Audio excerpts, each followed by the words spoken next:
তো গাইস দেখতে পাচ্ছেন এই হলো আমাদের সোনালী মুরগির বাচ্চা। তো আমাদের বাচ্চার বয়স 21 দিন। তো আমি এই ভিডিওতে সোনালী বাচ্চার কি কাজ করলে এবং কি যত্ন নিলে বাচ্চাগুলো ভালো থাকবে, রোগ ব্যাধি কম হবে এবং খুব তাড়াতাড়ি বড় হবে। তো সম্পূর্ণ ভিডিও দেখতে থাকুন। হ্যালো, আসসালামু আলাইকুম এভরিওয়ান, কী অবস্থা সবার? আশা করি সবাই ভালো আছেন। তো চলে আসলাম নতুন একটা ভিডিও নিয়ে।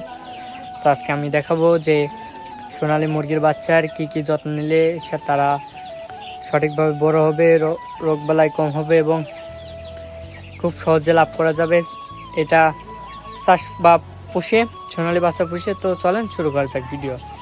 তো গাইস এই দেখতেছেন আমার বাচ্চাগুলা। তো এই দুইটা হলো পোলট্রি আর ওখানে একটা পোলট্রি আছে, তাছাড়া এগুলো সব সোনালী।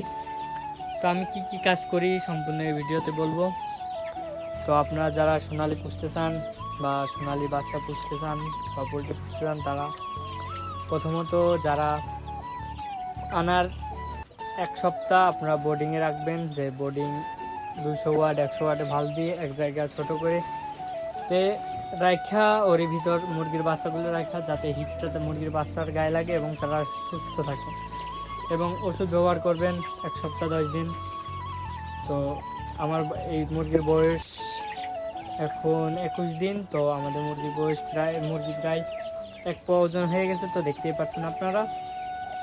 তো আমি কি করি, তো আমি সকালে উঠে প্রতিদিন খুব সকালে আমাদের এই যে খাবার পানি পরিষ্কার করে দিই, নতুন পানি অ্যাড করি এবং নতুন খাবার দিয়ে দিই। আর আপনারা যারা মুরগির বাচ্চা পুষবেন অবশ্যই এখানে মুরগির বাচ্চাদের খেয়াল করবেন যে যারা কেমনভাবে চলাফেরা করতেছে, তারা আদৌ রোগ ব্যাধি আছে নাকি, ঝিমাচ্ছে নাকি, তো সম্পূর্ণ খেয়াল করবেন। তো আপনারা ভালো খাবার খাওয়ানোর চেষ্টা করবেন। 3 বেলা পানি চেঞ্জ করবেন আপনারা, যাতে সে মুরগির যত পরিষ্কার পানি দেবেন তারা রোগ ব্যাধি থেকে ততই ভালো থাকবে। তো আপনারা দেখতে পাচ্ছেন আমার বাচ্চাগুলো কি সুন্দরভাবে রয়েছে। তো আমার বাচ্চা আলহামদুলিল্লাহ সুস্থ।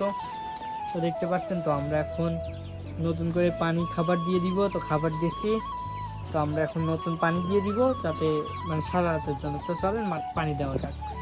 তো গাইস আমাদের ইতিমধ্যে নতুন পানি দেওয়া শেষ। তো আমরা আমাদের পানি দিয়ে দিচ্ছি তো বাচ্চাদের। তো আমরা বাইরে বৃষ্টির জন্য চারপাশে পলিথিন দিয়ে দিচ্ছি, যাতে বৃষ্টি আসলেও পলিথিনে দিয়ে দিচ্ছি, যাতে বৃষ্টি আসলেও পানি ভিতরে না ঢোকে। তো দেখতে পাচ্ছেন বাতাস হচ্ছে বাইরে।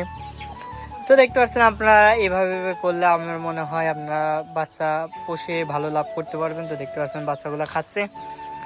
তো এই ছিল আজকে ভিডিও। তো আপনারা বুঝেই গেলেন যে কি করলে বাচ্চা ভালো থাকবে এবং রোগ ব্যাধি কম হবে এবং তাড়াতাড়ি বড় হবে।